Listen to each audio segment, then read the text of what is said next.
آپ نے کہا کہ نئی صبح اور نیا نظام، یعنی اب وہ آئے گا اور وہی یہ سب کچھ ٹھیک کرے گا. آپ کا ماشاءاللہ بہت پرانا تجربہ یہ سارے کا سارا پاکستان میں رہنے کا، پاکستان کا یہ سارا کا سارا. تو ہم جیسے جو تھوڑے بہت پردیسی ہیں ان کو تو اتنا آئیڈیا نہیں ہے یہاں پہ کیا ہوگا اور کیا نہیں ہوگا. مجھے یہ بتائیے کہ اس موضوع پہ، نئے نظام کے موضوع پہ پاکستان میں کچھ ہو رہا ہے؟ لائک آئی مین یہ سارا جو بھی اب گلا سڑا نظام ہے اس کی تو میرے خیال سے آپ نے بجا ہی دی ہے، کیا وہ اس کا بغل بجا دیا آپ نے. تو جو نیا نظام ہے اس کے بارے میں آپ کے ذہن میں کوئی خاکہ یا کوئی ایسی کوئی چیز کہ بھئی باقی نوجوانوں کے لیے یا باقی لوگوں کے لیے، اور میں خود کو بھی نوجوان بھی ابھی تک سمجھتا میں دیکھیں، جب آپ ماشاءاللہ اتنے تو ہوں گے، آپ کی ایج لگتی ہے کہ آپ 1970-71 کے وقت آپ کو ہوش ہوگی تھوڑی. 1971 تک پاکستان میں کسی قسم کا کوئی نظام نہیں تھا. 1962 کا آئین ختم ہو چکا ہوا تھا. یحییٰ خان کا ایلف تھا، اس کو لوگوں نے اٹھا کے پرے مارا تھا. دوسرا وہ آئین لانا چاہتا تھا، نہیں ہو سکا تھا. ذوالفقار علی بھٹو انٹرم طور پہ صدر اور چیف مارشل ایڈمنسٹریٹر کے طور پہ آیا تھا، پہلا سویلین چیف مارشل ایڈمنسٹریٹر، لیکن بنا لیا انہوں نے پھر اس کے بعد، اور اس آئین کے تحت آگے چلے. یہ لوگ کہتے ہیں نا دوبارہ کنسنسس نہیں ہوگی، جو بکواس کرتے ہیں. دوبارہ جب بھی جائے گا صورتحال کنسنسس کی بن جائے گی. ایک دفعہ بنا لیا تو اب دوبارہ کون ان کو بٹھائے گا، کیا نہیں بٹھائے گا. جب تم ایک دفعہ عمارت گراؤ تو صحیح. لیکن اس میں بھی ہوا یہ تھا کہ اس کو پھر انہوں نے 1973 سے لے کے اب تک اس کے اندر جتنی بھی امینڈمنٹس ہوئی ہیں ان میں آلموسٹ حلیہ اس کا بگاڑ دیا ہے. جو 18ویں ترمیم ہے وہ شیخ مجیب کے 6 نکات سے کم از کم ڈبل قسم کی اٹانومی ہے. اگر ہم نے یہی ترمیم کرنی تھی تو اس وقت مان لیتے شیخ مجیب تو، اور کیا کہتا تھا؟ یہی تو کہتا تھا کہ یہ چیزیں صوبوں کو دے دو، اور کیا کرتے ہیں. تو خاکہ کوئی نہیں ہوتا. پبلک جو ہے وہ ایک حالات کے اندر جو ہے یہ بھاگ جائیں گے، اتنا مجھے پتا ہے. ان میں سے کوئی ایسا نہیں ہے کہ جو یہاں پر رہے جب حالات پروسیس ہیں. پاکستان کی جو 95% پاپولیشن ہے وہ سیلف سسٹینیبل زندگی گزارتی ہے. 5% لوگ ہیں جو بینک میں جاتے ہیں، ان کے علاوہ کوئی ایسا شخص نہیں جو بینک جاتا ہو. وہ حلال اکانومی پہ بیس کرتے ہیں، ان کو کسی بھی قسم کی کوئی ضرورت ہی نہیں ہے. یہ جو ساری کی ساری 0.00001% جو ہے وہ اسٹاک ایکسچینج میں جاتے ہیں، جس کے اوپر کہتے ہیں اکانومی تباہ ہو گئی اور سب کچھ ہو گیا بینک کے طرح. پبلک گندم اگاتی ہے، کپاس اگاتی ہے، چاول اگاتی ہے، سارا کچھ کرتی ہے، وہ آگے بھیجتی ہے. درہم بادلہ وہاں سے آتا ہے، اور کہاں سے آتا؟ تیل وہیں سے آتا. تو جب وہ پبلک کو آپ بٹھائیں گے تو آرام سے اس کو ڈیل کر لے گی. باقی جہاں قرضے کا تعلق، وہ ہم نے کئی دفعہ یہاں بیٹھ کے بات کی ہے کہ کم از کم 4 ملک جو ہیں لیٹن امریکہ کے ایسے ہیں who have refused to pay the debt. People have accepted. جن میں سے سب سے پہلا ایکواڈور تھا، رافیل کوریا. اس نے کہا the debt which has been accrued for the benefit of the few is illegitimate. جو چند لوگوں کی سہولتوں کے لیے قرضہ لیا جائے وہ ناجائز ہے، illegitimate، حرامی قرضہ ہے، ہم نہیں دیتے اس کو. انکار کر دیا. کیا کر لیا کسی نے اس کو؟ اور قومیں تو قومیں ہوتی ہیں. اور آپ نے، اور یہ جو اس وقت ڈیٹ جوبلی کی تحریک چلی ہوئی ہے، اس نے کہا کہ دنیا پوری میں جتنی بھی قومیں ہیں، ان قوموں نے، امیر قوموں نے کم از کم جتنا قرضہ لیا اس سے 15 گنا زیادہ واپس لے چکے ہوئے ہیں انٹرسٹ کی صورت. تو ختم کرو یہ قرضہ. ہے تو بہت بڑی موومنٹ ہے. 1999 میں جاپان میں زرپ آیا تھا، زیرو انٹرسٹ ریٹ پالیسی. ختم. دنیا میں سود ورچولی ختم ہو چکا ہے 2008 کے بعد. 1% سروس چارجز کے اندر، ہمارے یہاں 22% چل رہے ہیں.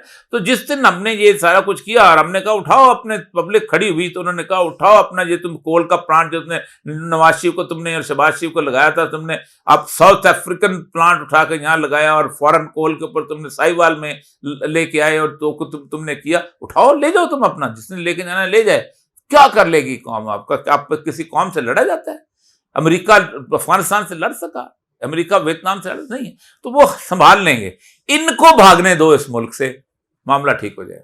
اگر آپ کو یاد ہو تو سپریم کورٹ کے ججز کی ججمنٹ آئی تھی، تو اس میں ہم تھوڑے امید افزا تھے اس بات پہ کہ چیزیں کو بہتر ہو جائیں گی، لیکن معاملات وہی ہیں.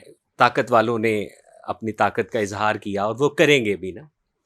اچھا، سوال یہ ہے کہ قوموں کو بدلنے کے لیے جو انگریڈینٹس چاہیے، لائک میں ہوں، میرے جیسے اور بہت ہیں جو اس نظام کے کچلے ہوئے ہیں، جو چاہتے ہیں، ان کی انگریڈینٹس، وہ ریسیپی کیسے بنے گی؟ ان کو کون ڈیزائن کرے گا؟ ان کو وہ کس طرح چلیں گی؟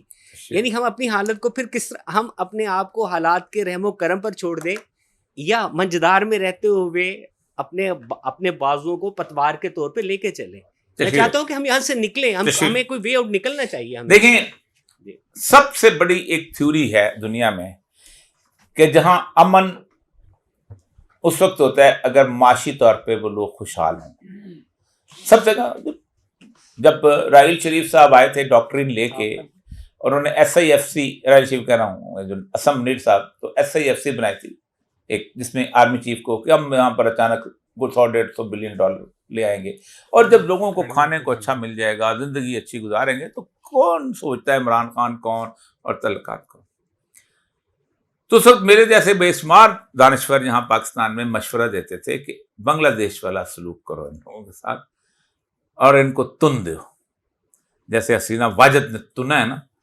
آپ کو شاید یاد ہوگا کہ جس وقت حسینہ واجد نے جماعت اسلامی کو پھانسی دینی شروع کی اور اس نے مذہب کے نام پہ سیاست جو ہے اس کو بین کیا، تو پاکستان میں کم از کم 150 کالم لکھا گیا تھا کہ ایسے پاکستان میں بھی ہونا چاہیے تاکہ ہم ملا سے نجات حاصل کر لیں. پھر اس کے بعد جب اس نے ترقی کرنی شروع کی تو یہاں پر ہود بائی سے لے کے دوسرے، وہ دیکھو بنگلہ دیش کیسی ترقی اس نے کی ہے. وجہ ساری یہ ہے کہ وہاں مولوی نہیں ہے، وہاں اسلام نہیں ہے، وہاں قرارداد مقاصد نہیں ہے. کیا ہوا بنگلہ دیش میں؟ لوگ معاشی ترقی کو جوتے کی نوک پہ رکھتے ہیں اگر ان کی عزت نفس مجروح کی جائے. اڑا کے رکھ دیا انہوں نے. پورے کے پورے خطے میں سب سے زیادہ ترقی کرنے والا ملک، سب سے زیادہ گروتھ ریٹ اس کی، سب سے زیادہ اس کی زندگی کے اندر 3 کروڑ لوگوں کو صرف 5 سالوں کے اندر غربت کی حد سے نکال کے یوں لے کے گئی. اس نے کہا حسینہ واجد سے 45 منٹ ہیں ہمارے پاس، صرف 10,000 بندہ بڑھ رہا ہے، پیچھے ہمیں نہیں پتا کتنے لاکھ آنے والے ہیں. جن ججوں نے پھانسیاں دی تھیں ان کو کہا استعفیٰ دو چیف جسٹس نے، اس نے فل کوٹ بلا لیا، اس کے پاس جا کے اندر کھڑے نا، تمہاری ایسی کی تیسی بلاؤ کو فل کوٹ، تم نے انٹرنیشنل کرائم کوڈ بنایا اور تم نے 37 سال پرانے وداؤٹ ایویڈنس لوگوں کو سزائیں دی، آج تم یہاں فل کوٹ میں بیٹھو گے. تو اس نے اس ڈی جی، اپنے ڈی جی جو ان کا انٹیلیجنس کا تھا، سب سے پہلے اس کو سیک کیا، اس کو نکالو، اس کو آپ نے اختیار دیا ہوا تھا لوگوں کو فون ٹیپ کرے. تو ایک بات انہوں نے آج لکھ دی کہ معاشی ترقی بھی ڈکٹیٹرشپ قبول نہیں کروا سکتے، یہ طے ہو گیا. دوسرا آپ نے جو سوال کیا کہ کیسے ہم اس کو بنا سکتے ہیں، دنیا میں جہاں بھی تبدیلی آئی ہے نا، یہ سوال سب سے پہلے ڈکٹیٹر کیا کرتے تھے. شاہ ایران کہتا تھا اوے وہ ہندی خمینی تمہارے لیے لکھے گا کچھ، یہ تودا پارٹی والے کچھ کریں گے تمہارے پر، یہ فلاں والے کریں گے تم. آپ کو یاد ہے کہ ایران کی جو گروتھ ریٹ ہے وہ شاہ ایران سے بے شمار گنا زیادہ ہے اس وقت. جو لوگ بلوچستان میں رہتے ہیں انہوں نے دیکھا ہوگا کہ زائدان سے جب جاتے تھے نا تو کچی روڈ ہوتی تھی، پکی روڈ نہیں تھی، بجلی کی دودھی تنصیبات. پاکستان سے اگر کوئی شخص پلاس پکڑ کے جاتا تھا تو کہتے مہندس آمدن، انجینئر صاحب آ گئے.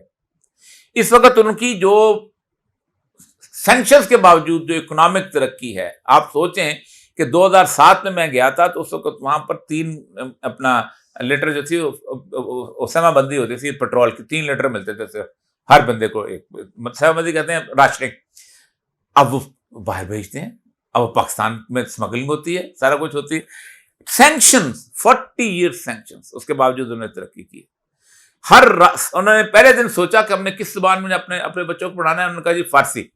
45% مادری زبان فارسی ہے ان کی، صرف 45 لوگوں کی 47 ہے، لیکن کہا کہ لنگوا فرنکا یہی ہے، ساری زبان انہوں نے فارسی. انہوں نے ایک درس سیکھا کہ دنیا کی کوئی قوم ایسی نہیں ہے جو کسی نے دوسرے کی زبان میں علم حاصل کیا اور ترقی کی. اپنے ہر سال گزشتہ 20 سال سے ہر ایک سال ایک بندہ نوبل پرائز کے لیے نامنیٹ ہو کے جاتا ہے.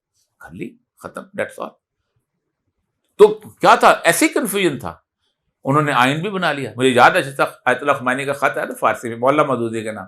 ہم یونیورسٹی میں ہوتے تھے تو ترجمہ کرنا تھا، تو میں نے اور میرا ایک دوست ہوتے تھے، ہم دونوں کو سلیم منصور خالد صاحب لے کے آئے تھے، یہ لیں ترجمہ کر. ہم ترجمہ کر کے مولانا کے پاس لے گئے، انہوں نے پھر آئین دنیا جہان کو بلا لیا، آؤ ہمارا آئین ڈکٹیٹ کر.